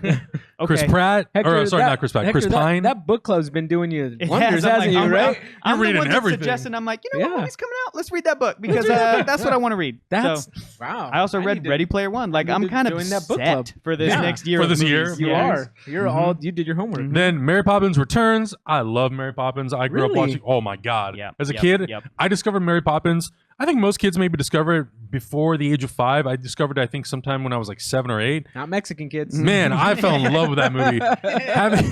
having like Dick Van Dyke and oh my god, Julie Andrews. Julie Andrews. Yeah. I going to Disneyland and That's hearing classic. Julie Andrews doing the narration for some of the fireworks back when Disney was Oh, celebrating I their remember 60th that. or the 50th Yeah. anniversary. Yeah. I was like, Mary Poppins, man. That's all I can think of. Yeah. What a great movie. So I'm super excited. I love Emily Blunt. I really like everything I've seen from Lin-Manuel Miranda, so I'm really excited to see what they do with this sequel, and hopefully it lives up to the original. Sicario 2, Soldado. I talk about Sicario all the time. Yeah, you do. All the That's your time. number I 6. fucking love Sicario so much. It's probably one of my favorite movies. It's in my top 10. Denis Villeneuve. We've got Benicio del Toro and Josh Brolin coming back for this movie. Catherine Keener's in this. If you have not seen Sicario, I went to Sweden over Christmas break and I showed it to my Swedish family because they were like, "What is this Sicario movie?" And I was like, "Hold my beer." Yeah. They loved it. They Get loved out it. of the way, Holmes. Yeah, it's so Get good. out of It's the so way. Daniel Kaluuya's in it as well in the first one. Ooh.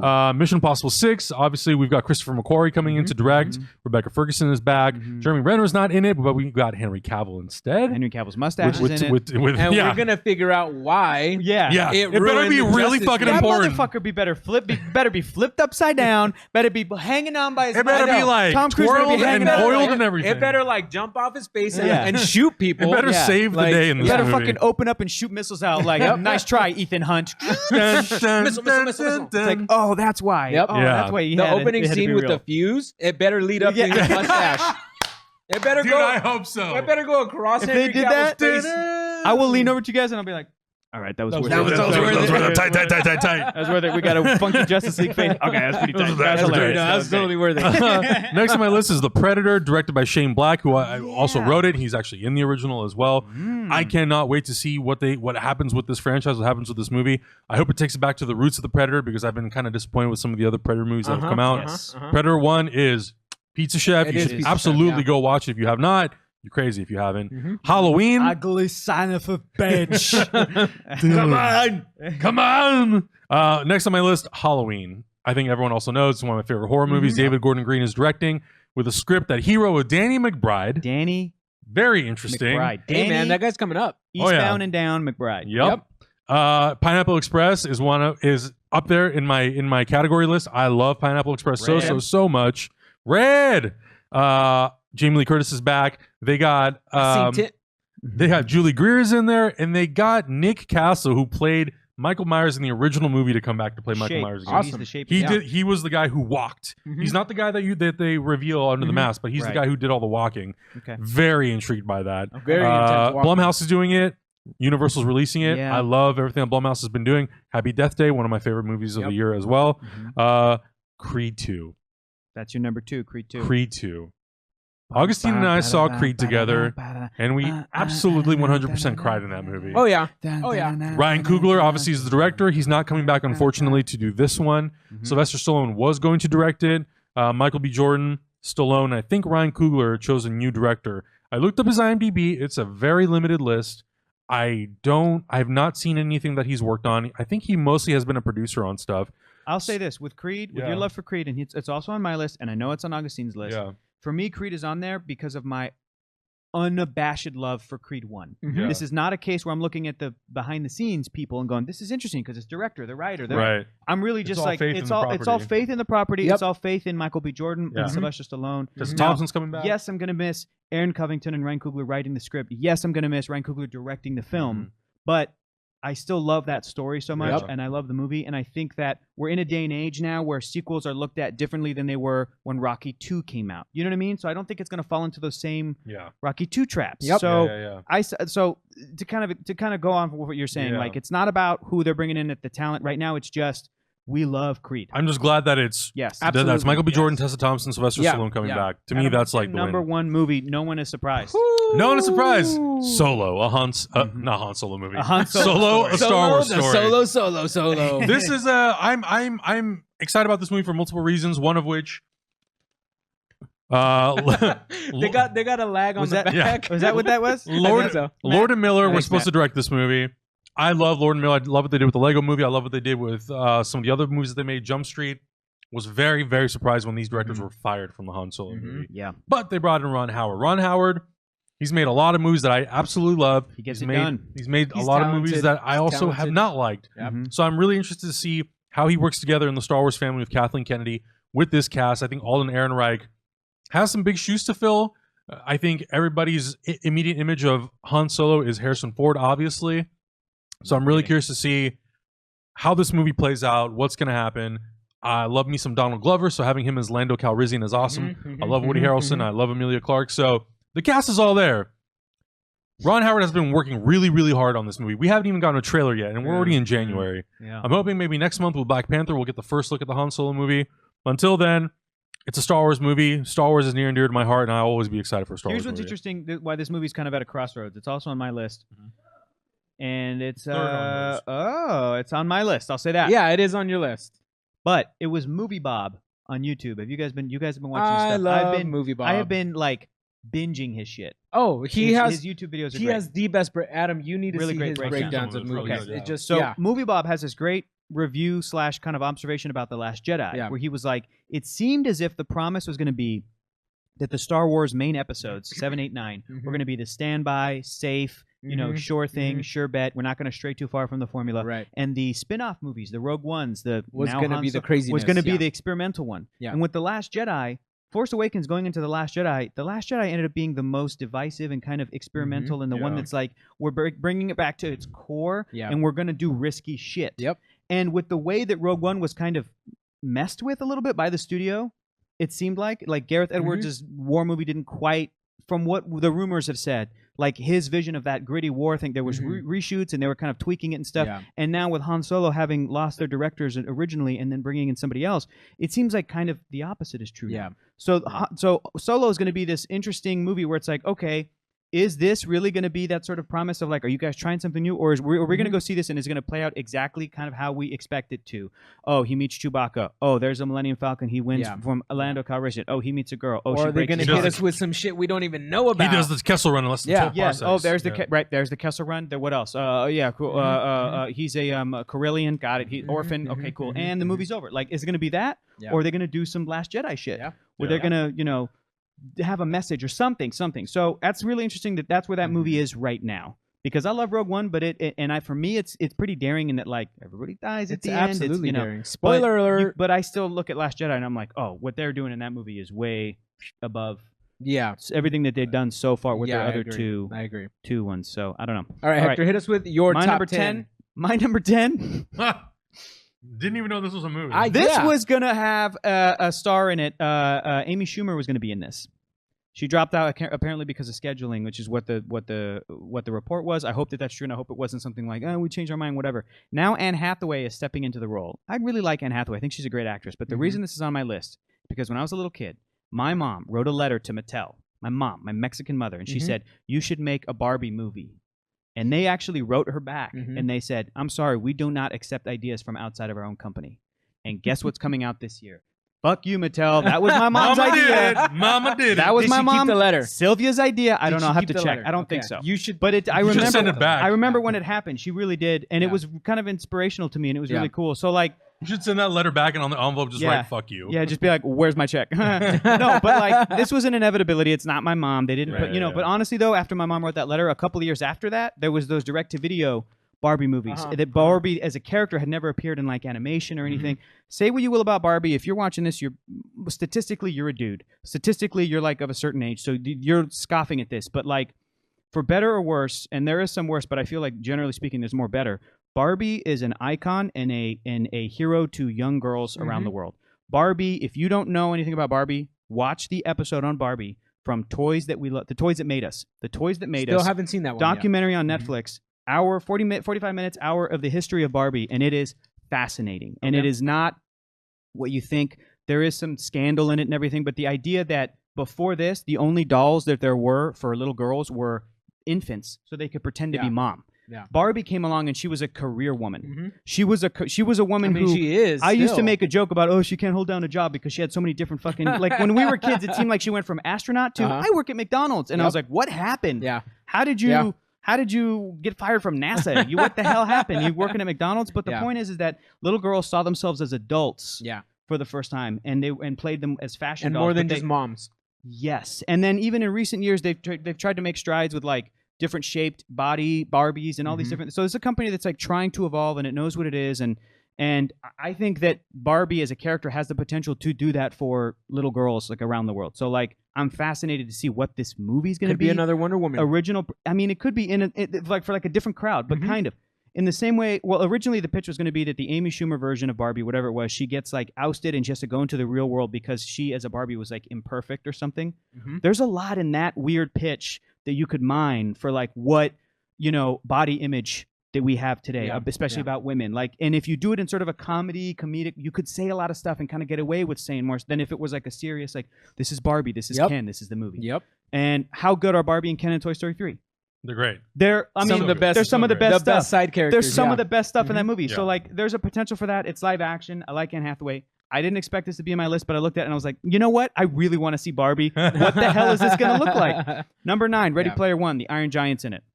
That's what I gotta say. Didn't like the book, but Steven Spielberg. Hoping it's good. I'm hoping it's good. Annihilation is my number 8. I read the book. Can't tell you what it's about still, kind of. It's crazy, but go watch the trailer. It looks rad. Bananas. Number 7, Mary Poppins Returns. I'm surprised Mary Poppins made it on both of y'all's lists. Let me tell you why. Because Lin-Manuel Miranda has been snatched up by Hollywood for the past couple years, and he's been working his ass off with Moana. Yeah. And I think he's going to be Disney's new guy. Of course. But this is, I think, for me, this, as far as I can tell, is going to be the first thing where, like, he's a movie star, and we are going to see his face. And Lin-Manuel Miranda will become the next Dick Van Dyke. Will become the next, do you know what I mean? So, like, this is his vehicle to do that. Emily Blunt, everybody else, great. It's all about Lin-Manuel Miranda. Number 6, Creed 2. Hector, like we talked about. I will fight you to move this on the list right now. I will physically fight you. The only reason it's on there, we're missing Cougs. But it's on the list. I love Creed. Let me see the trailer. But I love Creed 2. And it would have stayed at that spot even when Stallone was directing it, because Stallone has directed movies that I've loved and also that I didn't love. I'm going to hold my breath until I pass out if you don't move this on your list. How much I love Just kidding, Hector. I'm just kidding. That's I'm just kidding. I'm not here to bash you on your choices. Same as Adam. My 5 is 6, Mission Impossible 6. I love Mission Impossible 3, 4, and 5. And I think 3 is still my favorite. And Henry Cavill better do some amazing shit with his mustache. No.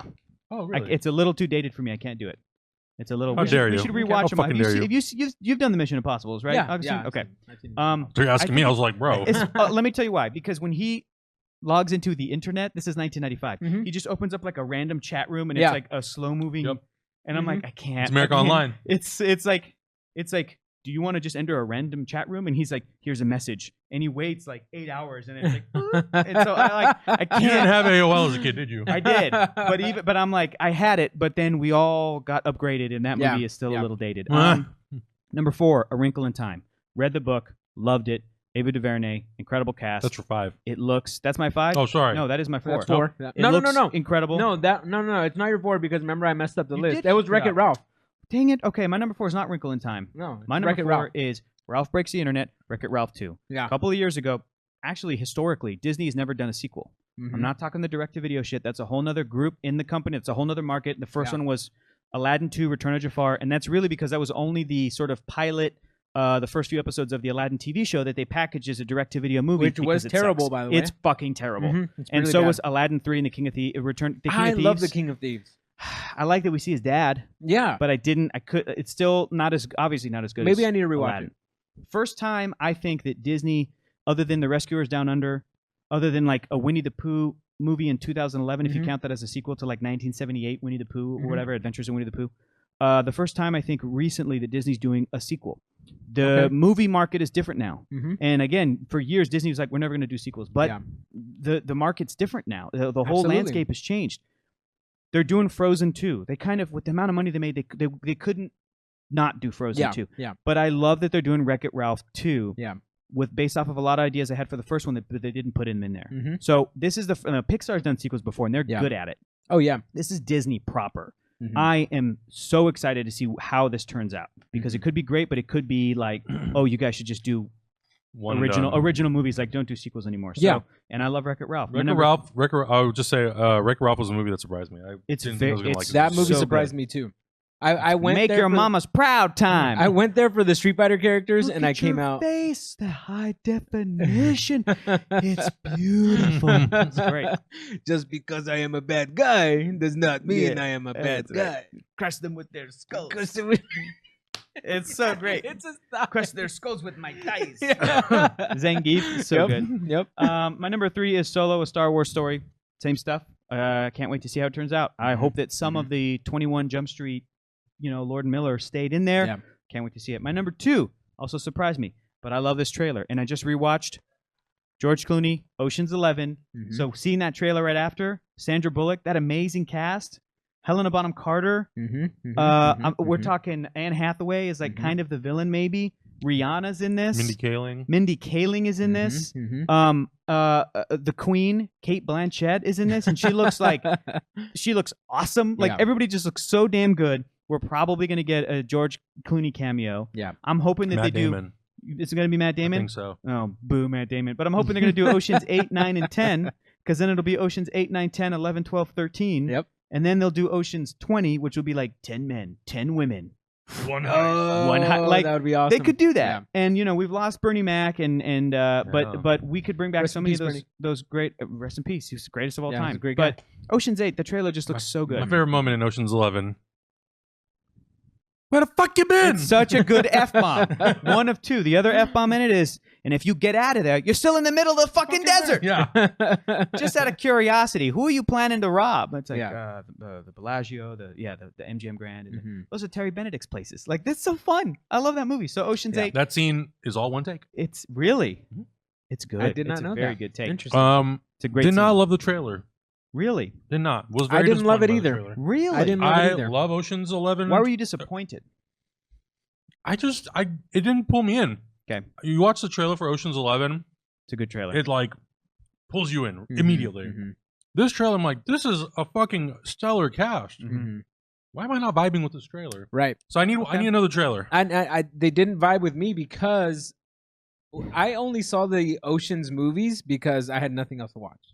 Because that's when I would go to the video rental store and be like, well, I mean, I hear these movies are great, but I'd never seen them, so I would just get them. And I ended up liking the movies. Yeah. And so that's how I got into it. So it's not high priority. It's not high priority on my list. It didn't even make my top 10 at all. Oh, for sure. But I have a feeling, I'm hoping at least, that the movie is great. Yeah. That it's something where we can even... Because now when I watch a trailer for any of the Oceans, I get excited because I've seen the movies. Yeah. So when I watch a trailer for Ocean's 11, I'm like, I love this trailer, but because I love the movie. I'm hoping the same thing happens with 8, and I'm hoping that it's really solid. So hopefully. Here's hoping. My number 1, A Wrinkle in Time. Wrinkle in Time, baby. That's my number 1. My number 1 non-superhero movie that I'm excited about this year is the cast and the idea that the book, which is beloved and is from the 50s, Ava DuVernay did something very specific. She passed on Black Panther to do this.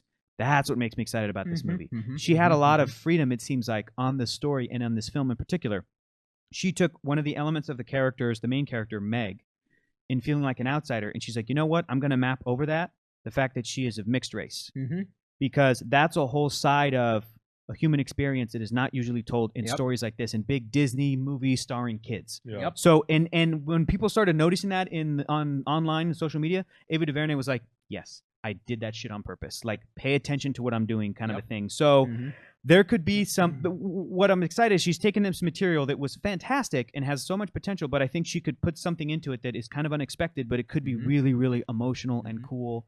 And the visuals look amazing. Zach Galifianakis, Michael Pena, my favorite actor ever, is in this movie, and he's like the bad guy. Like, come on, it's gonna be great. So that's my number one. Augustine, hit us with your list, Top dog. 10 list. My number 10, and you guys can punch me in the face if you want. I had Creed at 6. I know, right? Han Solo, number 10. Not excited to see this movie. Still don't know why it's being made, but I'm still gonna go watch it. You haven't seen a trailer yet. Exactly. You're not wrong. I know. Yeah. I mean, I have no reason to root for this movie. Because all I've heard is problems. Win you over. Yeah, so it's got to win me over. But I'm still going to give it a high chance. I'm still going to go see it and hoping for the best. I'm not rooting that it doesn't do well because nobody wants to waste their time with a shitty movie. So I'm hoping this movie does well. I don't know. Next one is Isle of Dogs. Dude, that was my number 11, dog. No, was it really? That was my number 11 and almost made it. Stop motion, animation. I'm all in for any kind of animated movies. And this Wes Anderson. Yeah, so Wes Anderson, animated movie. I love Wes Anderson movies. Moonrise Kingdom was such a surprise. I didn't know I was going to love that movie so much. I struggled so hard with this top 10 list because Isle of Dogs is on there. Yeah. So were a couple of the other ones on here because that movie looks so good. It looks, it's very intriguing. If you haven't seen the trailer, go watch the trailer. If you haven't seen Wes Anderson movies, what Oh, the yeah. fuck? Yeah, go watch it. Fantastic Mr. Fox is my favorite Wes Anderson movie. Oh, that movie's amazing. Everybody has different answers. Usually people say Royal Tenenbaums. People say Moonrise Kingdom's always up there. Is Grand Budapest Hotel. Grand Budapest I Hotel. love Grand Budapest Hotel so much. Keller and I went to San Diego together. Yeah. Oh, that's when we right. when we showed up in the hotel, we turned on the TV. Royal Tenenbaums was playing. I hadn't seen it for some time. Yeah. What a great movie! It's great. God, it's great. Yeah. So he's got a great distinctive style, and I'm really excited to see this movie. Number 8. Number 8 on the list is Predator. Nice. Predator, it's Predator. For every reason that Adam said, and because I want to see Predator come back and scare me and thrill me like he did originally back in the day. Yeah, one ugly motherfucker. Yeah. Wait, that was number 8. Number 7. Number 7, Ready Player One. And I put this fell far down on my list after I saw that second trailer. It lost a lot of its luster. Honestly, that's why I didn't make it on my list. Yeah, it didn't even make it on yours. The first trailer was so good. The second one, I was like, I didn't know what was in store for me with trailer 1. Trailer 2, after having some conversation with people who enjoyed the book, people who didn't enjoy the book, realize like having that nostalgia feeling come over me and then leave, and then looking at it again, I'm like, oh, this is the story. I hope this isn't like just some nostalgic jerk off, like a circle jerk where it's just like, oh, look, this. I'm hoping that all that stuff has a point, has a story, and that I feel connected to it. Ready Player One down on the list. Number 6. Insidious, The Last Key. Ooh. Have you guys seen those Insidious Didn't horror it just movies? come out? No. Or is it about to come out? It's about to come out. Week or Yeah. week after. Ooh, Insidious, okay. The Last Key. I'm a horror movie guy. I love horror movies. Dude, I'll go watch that with you. It looks Yeah, good. it looks good. The Insidious movie franchise has actually scared me. Yeah. How Not many as much have as there it. been? Which number is the this? sixth one? I Yeah, think? Sixth no. one? Or fifth? It's Fifth or up there. It's up there. No, I don't know. Insidious the same as Annabelle? It's sort of a spin-off. It has we've to had do with Insidious, the same kind of family. Insidious 2, Insidious 3? I'm asking you guys. I don't know. Conjuring was part of Annabelle. Yeah, Conjuring. Oh, sorry, Conjuring was part of Annabelle. So there's 3. So this might be the 4th one? I don't know. I'll look it up later. The Conjuring and Insidious all because they all have to do with the same family with that couple. The I'm losing their names. Vera Farmiga and Patrick. Exactly. Because they're a famous sort of paranormal There are couple. 4 films in the franchise: 4. Insidious, Insidious Chapter 2, Insidious Chapter 3, and then that was from 3 years ago in 2015, and then this year, Insidious the Last Key. Right. So I'm getting that mixed up with the Conjuring then. The Conjuring and Annabelle and all that Plus, stuff. they don't give older women franchises. No, they don't. And Lee Winnell wrote all of them. Lee Winnell was the star of and writer of the first Saw film. Yeah, and I think he directed one or two. He directed Saw 3. Three I of don't the know Saw how many movies? Saws, but Lee Winnell directed Insidious 3. Yeah. James Wan did 1 and 2. Yeah, So- that's why that's another reason because of James Wan's involvement. Yeah, he's a I know he producer. can do horror movies. Like Yeah. he's a really great director when it In comes good to company. that. Yeah, very good company. Number 5. 5 Halloween Like because that horror. I mean we saw Halloween He did. out there in the outdoor movie Did. theaters, and that movie Hurrah! stands the test of time. Love that movie. Hopefully they're bringing it back to what made that movie really scary. I loved watching Halloween with you and Keller, by the way. That was a good time. Number It was a really 4. good time. Number 4, Wreck-It Ralph Wrecks the Internet or Breaks the Internet, I'm gonna whatever we're wreck gonna call it. It was a surprising hit for me. I didn't think I was gonna love it as much as I did. Every time it's on TV, I still rewatch Wreck-It Ralph, the original. All those characters are great. A lot of heart from that entire movie. And I'm really excited to see where they take this character. Hopefully, they don't wreck him. Yeah, number 3. Number 3, Wrinkle in Time. It's gonna be hopefully a really, really, really good movie. From the trailer, I got Tomorrowland vibes. Unfortunately, okay. It had kind of the same look. Sure. Hopefully, the kid acting is good because from what I saw from it, it kind of looked like generic kid acting. But I have faith in Ava DuVernay. Yeah, I have faith in Oprah. I'm not like an Oprah head. I don't subscribe to like O Magazine. Sure. Or like The Secret. Right. Or like I'm yeah. not But if she'll give you a car, you'll take a car. I'm not hoping she runs for president, but I'm like, Oprah, you're dope. Yeah. And The Color Purple is an amazing movie. Yes. I trust in your acting. I trust in your Great projects. So let's see what you got with The Wrinkle in Time. I'm so blown away by your number 2 choice. Yeah. Number 2. Mortal Engines. Peter Jackson. It's gonna be another passion project. Yeah. Last passion project he did was the Lord of the Rings trilogy. King Kong. I will say Okay. He was very passionate about it. Okay, His favorite movie of all I time. will say I would be way more excited about Mortal Engines if he was actually directing it. Yeah, that's true. The fact that he's producing it, I'm like, great that it's a passion project. Love that. Love the enthusiasm. Why can't you just direct it? What are you making? I think he's still recovering from The Hobbit. Yeah. Maybe. Also, Like, no joke. can you also make Tintin too? Tantan. Maybe like Tantan. I love Tantan. If this one that goes well, he might jump back on the Tantan too. Okay. We have to And go see Mortal Engines if we want to see Tantan. yeah, exactly. You paid to go watch Mortal Engines. Got it. Number 1 most anticipated movie, Creed 2. You're gonna do it because you're a Creed, and I love you, kid. And I love you, kid. This movie. I don't think I've ever witnessed you cry, other than Creed 2. Did you see Coco with him? No. No, we did that's not see yeah, Coco that's with because him. you didn't. You Yeah. missed. Have you seen Yeah. Coco yet? Not yet. God damn it, Adam! This is over. This is Goddamn over. We're not Fuck doing this that shit. anymore. No. Well, there goes 2018. Done.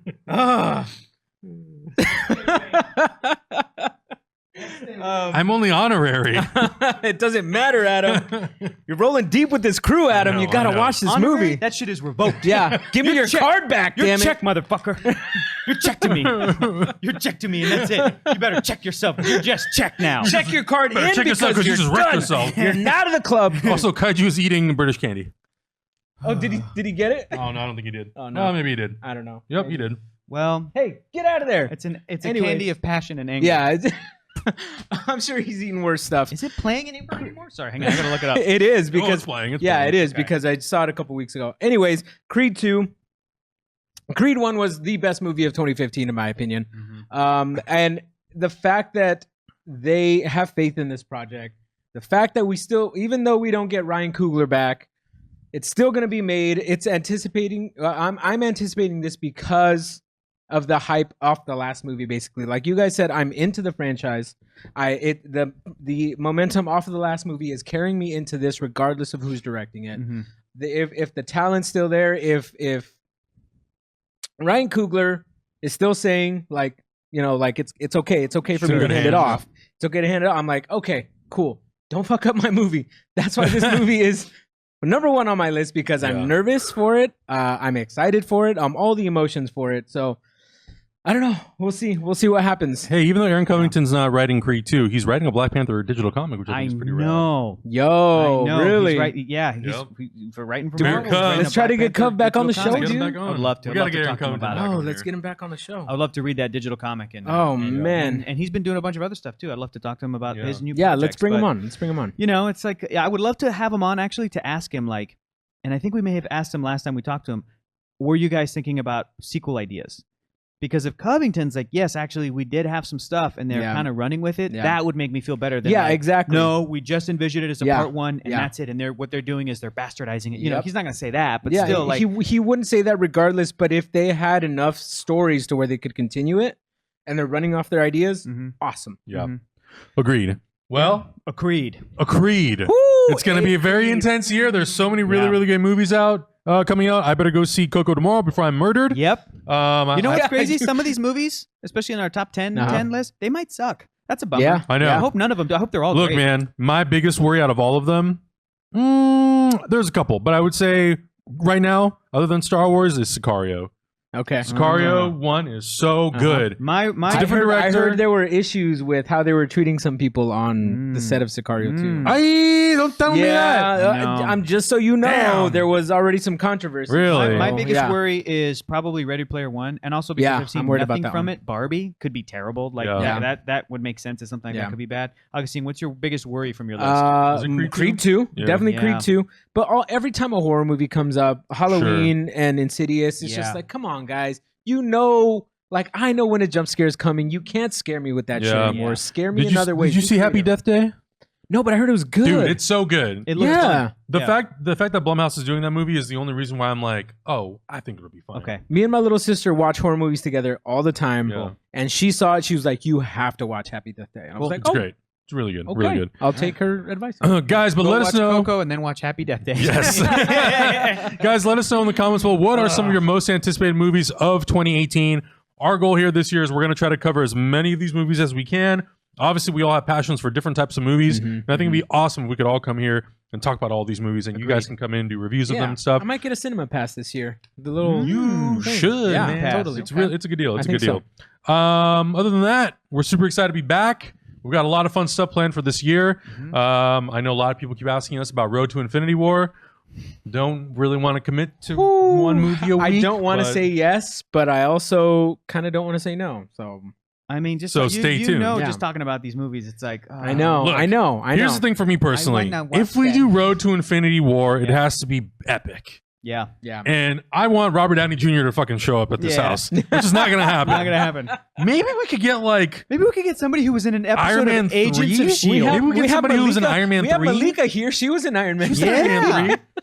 I just want, I want it to be, if we do, I want it to be something really, really big. Maybe if it's something we can tie into something else. Okay. I know a lot of people are doing the road leading up to, they're doing like 15 weeks of Marvel movies. If we end up doing this thing, I want it to be super, super big. So if you have any ideas, leave those in the comments too. Okay. In the meantime, make sure you guys are listening to the podcast on SoundCloud, on iTunes. We're working on trying to get on Spotify.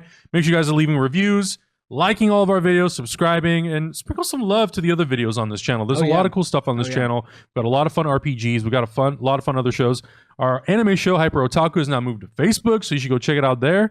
Hector's And, Star Wars show is intense. Pencils as and fuck Parsecs, right now. y'all. It's a fun time. Dude, Last night was fun. Kim was straight up like emotionally wrecked. Yeah. Kim is a phenomenal actor. Oh my She is a God. Jedi. I am like pissing my pants every time she goes off and does her thing because I'm like, Yeah.